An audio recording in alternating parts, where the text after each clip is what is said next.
Bonjour, nous sommes mardi et le mardi c'est le jour de la boîte à outils et des recettes. Si vous pensez savoir comment faire du thé, peut-être que vous serez surpris. Alors vérifions ensemble si vous connaissez bien les étapes à suivre pour travailler avec nos amis les plantes.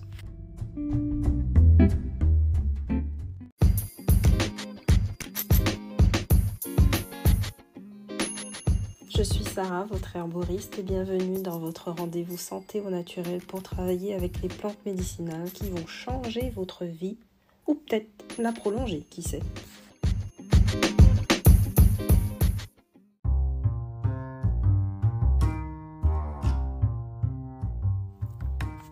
Comme vous devez déjà le savoir, il y a plusieurs solvants pour récupérer les constituants des plantes.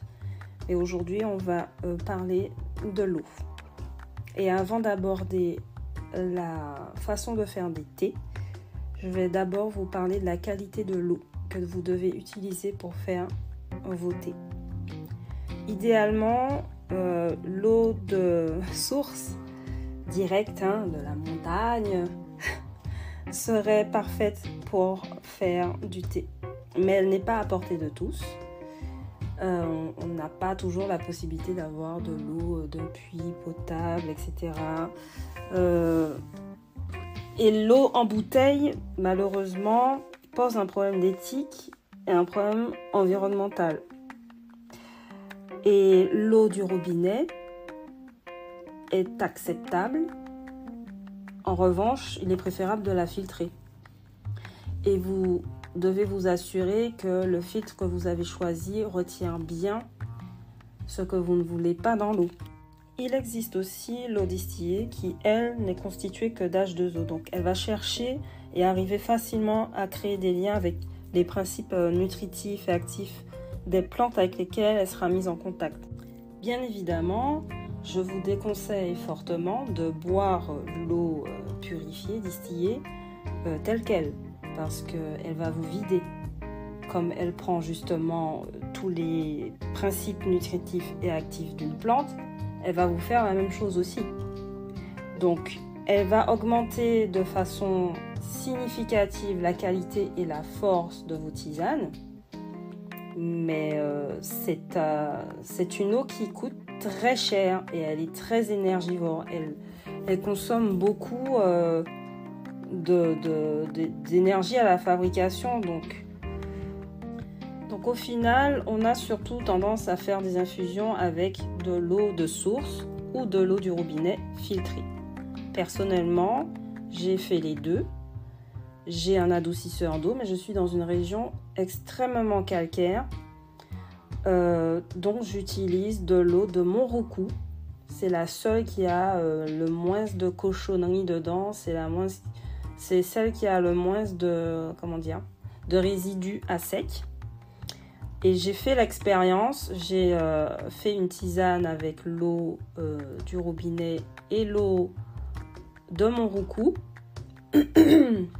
Et on voit que l'eau n'arrive pas à récupérer même les extraits de la plante. Visuellement, on voit qu'elle ne s'épanouit pas en fait, la plante, dans l'eau.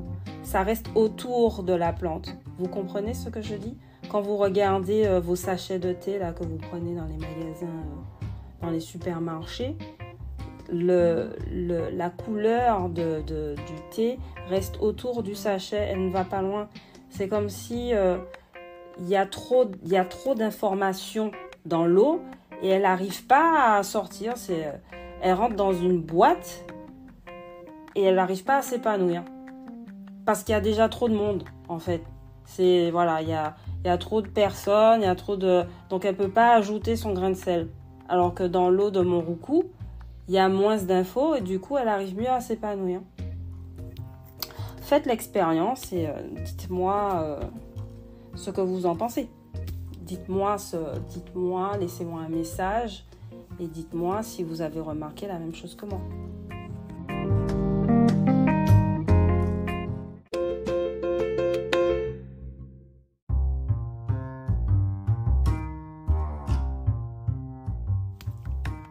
Comme nous l'avons vu au début de ce podcast, il y a plusieurs solvants. Donc il y a l'eau bien sûr, l'alcool, le vinaigre et les glycérines. Et selon le solvant que vous allez choisir, il va extraire différents constituants. Par exemple, pour l'alcool, ce sera plus pour extraire les résines, ce sera plus efficace. Voilà. Donc aujourd'hui, on parle de l'eau pour faire le thé et les infusions. Et l'eau, c'est un solvant qui est universel, il est sécuritaire, il est accessible et il est efficace. Donc on l'utilise souvent, comme je l'ai dit, c'est pour les infusions, les décoctions, pour des compresses, pour des bains ou des fomentations. Et parfois, elle fait partie aussi des extractions à base d'alcool et de la glycérine, lorsqu'on veut les diluer. Voilà. Alors, elle extrait les cammazulènes, les polysaccharides, les tanins, certaines vitamines, certains minéraux, comme le calcium, le potassium, le magnésium, les sucres, les protéines, les enzymes, la pectine, quelques alcaloïdes, les acides, les principes amers et les glucosides.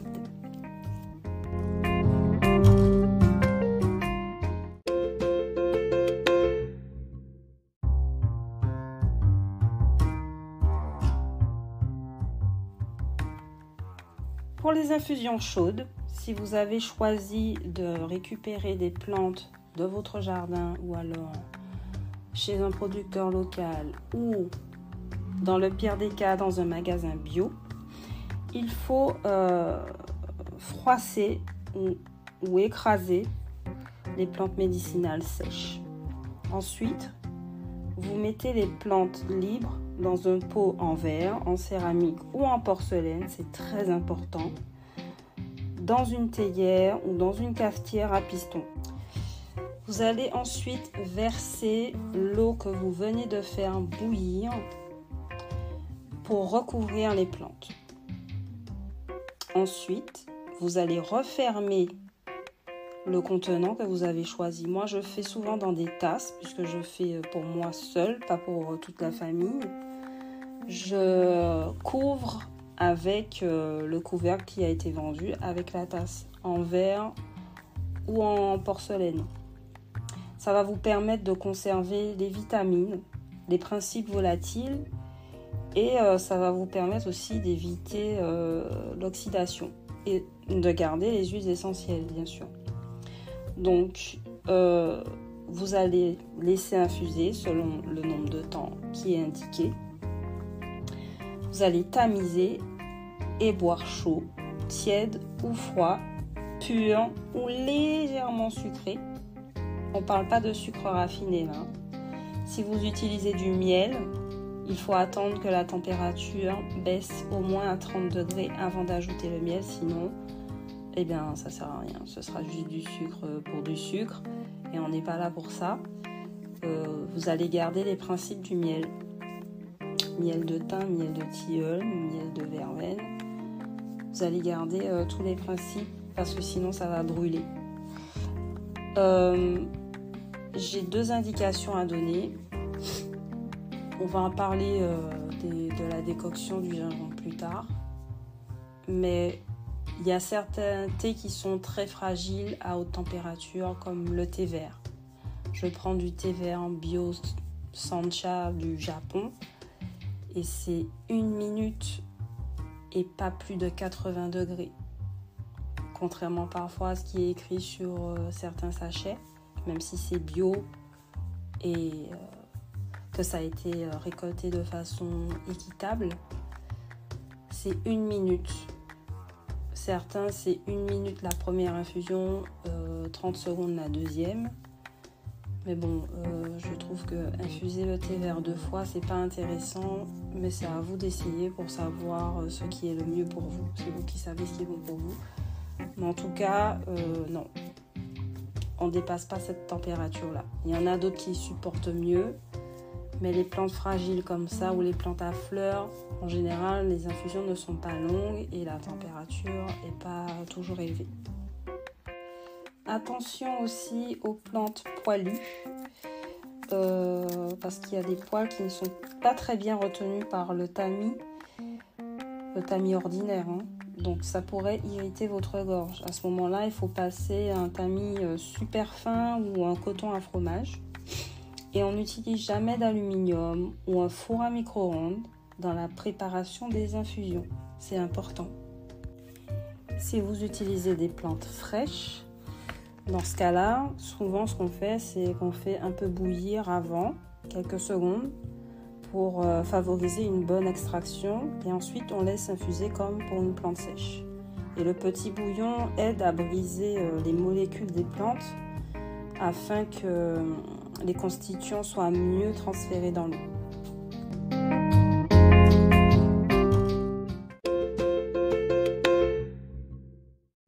Et bien maintenant, on attaque les décoctions et les concentrés. Les décoctions sont plus concentrées que les infusions et on les utilise surtout pour les parties coriaces, donc la racine, les baies, les écorces, les champignons. Et les concentrés, eux, ce sont des décoctions qui sont réduites. Donc on les agrémente de miel ou de mélasse ou de sucre de fleurs de coco. Alors, dans quel cas on utilise les concentrés? C'est surtout... bon, déjà, il faut savoir qu'on les garde quelques semaines. C'est pas comme les décoctions et les infusions. On peut les garder quelques semaines. Et elles sont pratiques pour faciliter la prise des plantes qui ont des goûts vraiment écœurants, quoi. C'est comme un petit sirop. Et les décoctions et les concentrés... on les utilise en usage interne, comme des gargarismes ou en boisson. Hein. On peut les utiliser en externe, en compresse, en fomentation, en douche vaginale, en bain partiel ou des bains pour les yeux. Alors, comment on fait une décoction? Écoutez-moi bien, parce que même moi, au début, je n'y ai pas cru. Bon. Il y a plusieurs méthodes, hein, mais le principe de base, ça reste le même. Les herbes et les racines, etc., doivent mijoter à faible bouillon pendant un certain temps. Donc vous allez placer les plantes dans de l'eau froide. Il doit y avoir suffisamment d'eau pour que les plantes flottent librement. Ensuite, vous allez mettre un couvercle et les mener à ébullition. Une fois que ça bout, là, vous réduisez le feu et laissez mijoter à faible bouillon avec un couvercle. Très faible. Très faible. Ensuite, vous arrêtez le feu et vous filtrez. Moi, je préfère mettre les plantes dans l'eau froide. Une fois que ça bout, je baisse le feu. Ensuite, je mets le couvercle pour laisser bouillir pendant 10 minutes. Et après, je laisse infuser encore. Voilà. Et la durée est variable d'une plante à l'autre. Par exemple, vous allez faire mijoter les racines de pissenlit pour une durée minimum de 20 minutes, alors que l'astragale devra mijoter au minimum 1 heure. Il est important aussi de vérifier la durée de décoction selon la plante choisie. Vous n'allez pas... c'est pour ça, des fois, vous allez devoir même faire des décoctions séparées. Les fleurs et les feuilles, les plantes qui contiennent beaucoup de résine et beaucoup de substances volatiles comme les huiles essentielles ne doivent pas mijoter longtemps. Si vous voulez conserver ces substances-là, il ne faudra pas laisser mijoter longtemps, même si ce sont des racines. Hein. Comme la valériane ou le gingembre, j'avais tout faux quand j'étais jeune. Le gingembre, je laissais mijoter 10 minutes, alors que c'est 5. 5 minutes de décoction maximum le gingembre. La valériane, pareil. 5 minutes. Vous pouvez aussi, comme pour l'infusion froide, vous placez la plante dans l'eau froide quelques heures et après vous commencez à l'échauffer. Pour la conservation, ça c'est plus longtemps que les infusions. Ça peut rester maximum 1 semaine au réfrigérateur. Pas plus. Pas plus. C'est tout.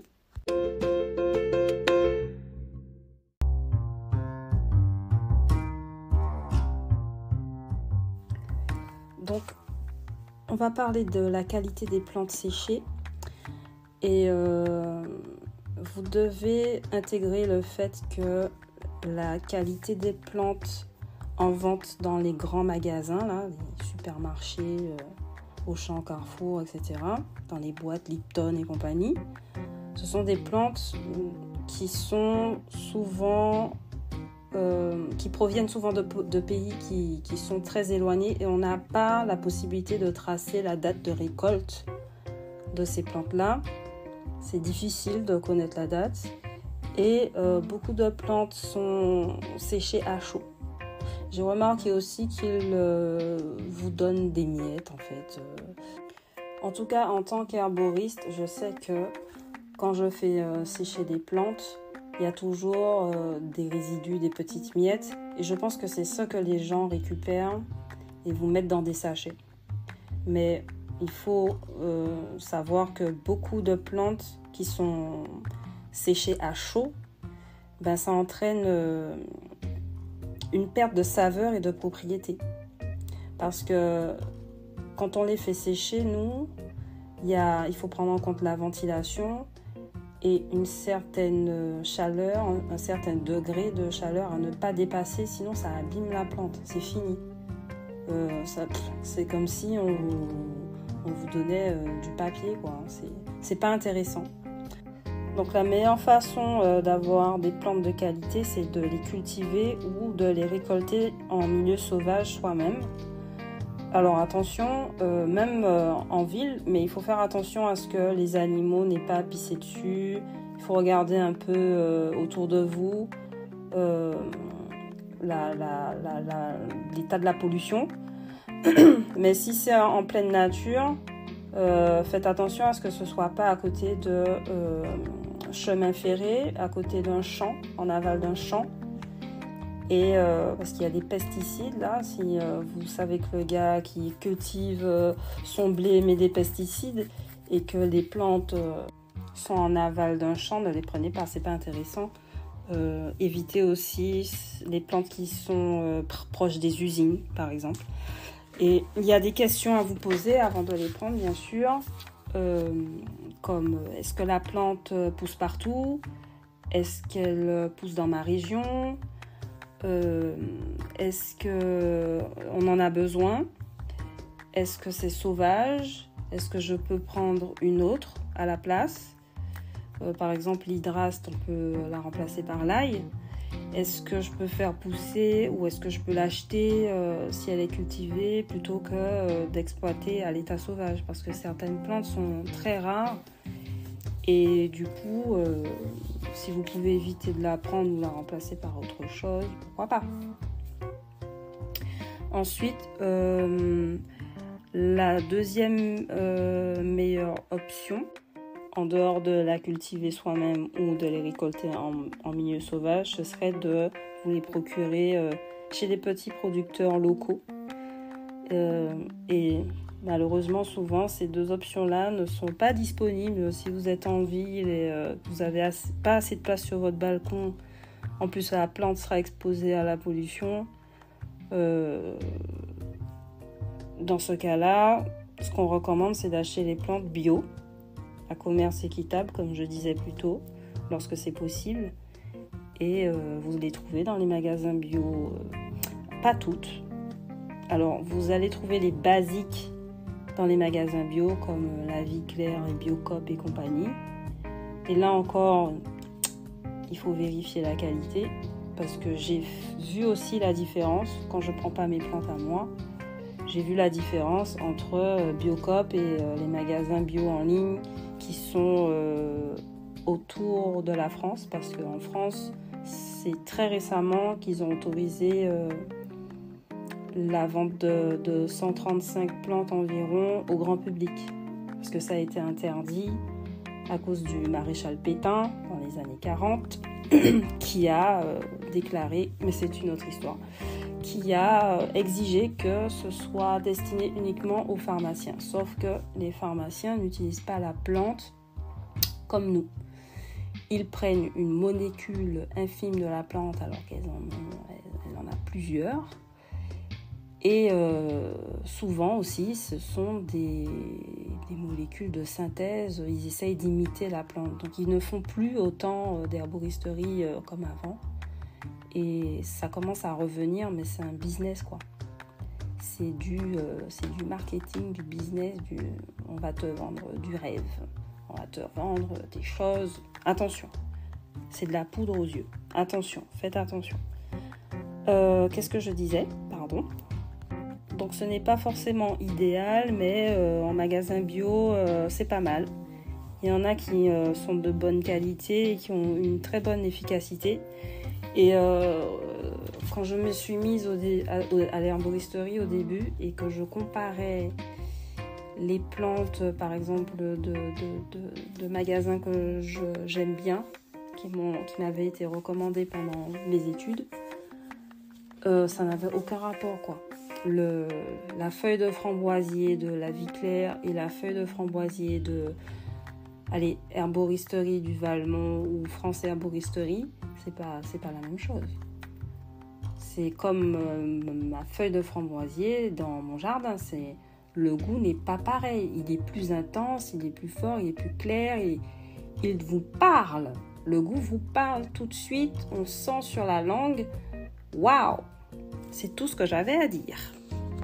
Mais vous verrez, avec un peu d'expérience, vous allez reconnaître, vous allez pouvoir vérifier aussi la qualité des plantes grâce à leurs propriétés organoleptiques. Et vous allez voir que la couleur est différente. La couleur de la feuille est intense. L'odeur est intense. Ça vous saute dans le nez comme ça quand vous ouvrez votre bocal. C'est hallucinant. Et je reviens sur le goût. Ça en dit long sur la fraîcheur de la plante, quoi. Voilà.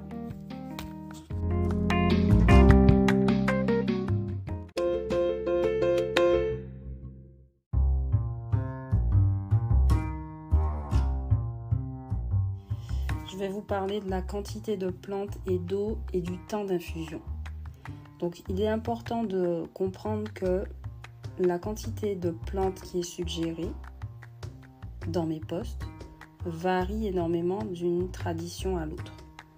Je sais que ce qu'on appelle hibiscus ici, groseille pays chez moi, bissap en Afrique de l'Ouest et un autre nom dont j'oublie le nom en arabe, en Égypte, n'a pas le même temps d'infusion et n'a pas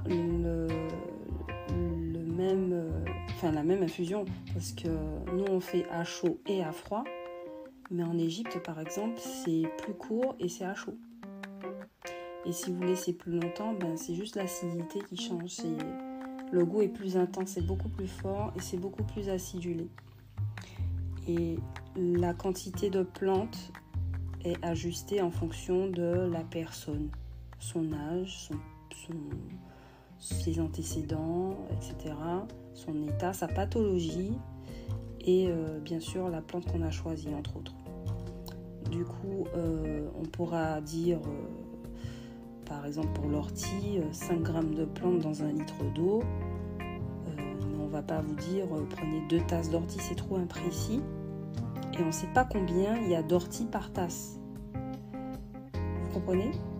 De la même manière que dans un contexte professionnel, on recommande généralement, les herboristes, les plantes en grammes et pas en volume.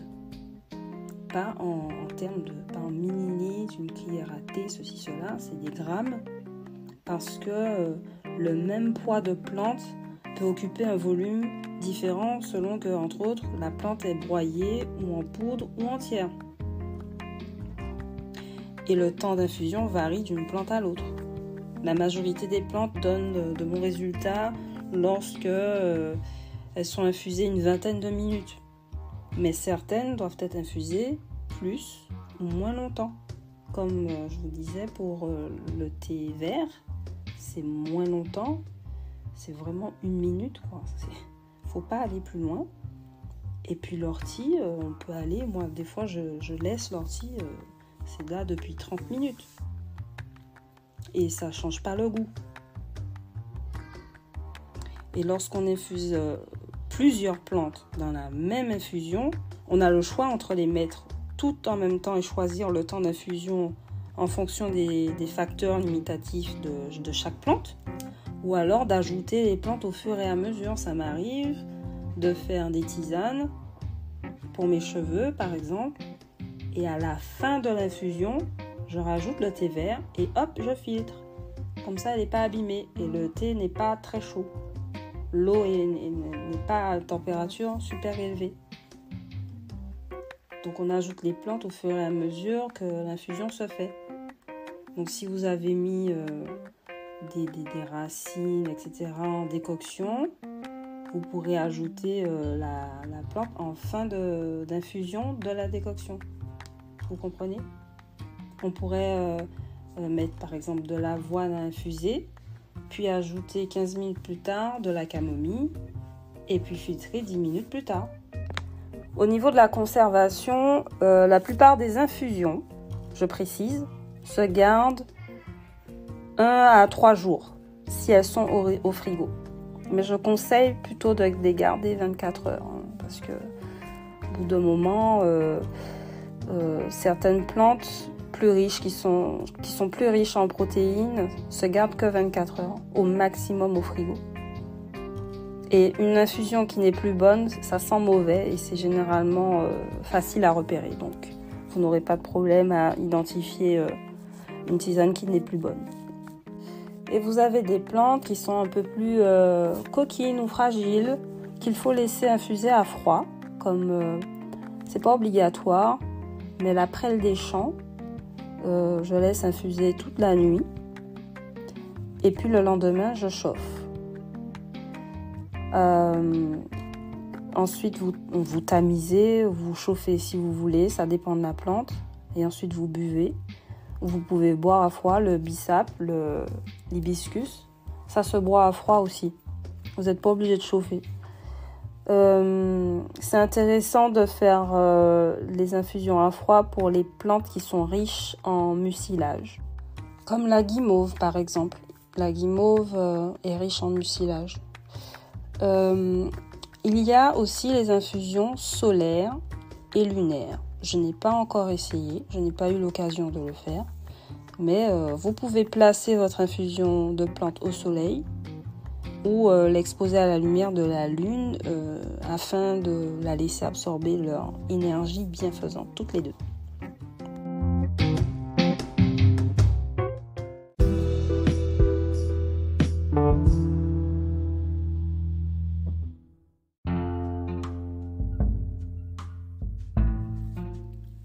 Si vous avez besoin d'un suivi personnalisé, prenez rendez-vous sur mon site internet www.afro-herbaliste.com.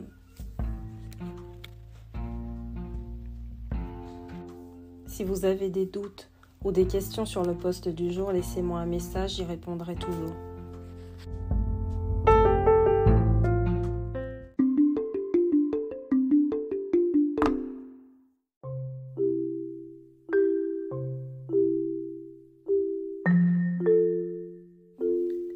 Nous nous retrouvons jeudi dans le prochain podcast où nous aborderons les plantes nutritives et samedi, nous nous retrouverons également pour une nouvelle boîte à outils. Et d'ici là, restez connectés pour connaître les plantes qui vous aideront dans les domaines tels que la fertilité ou la libido. Et n'oubliez pas que l'important, c'est de rester à l'écoute de votre corps. Au tep les amis.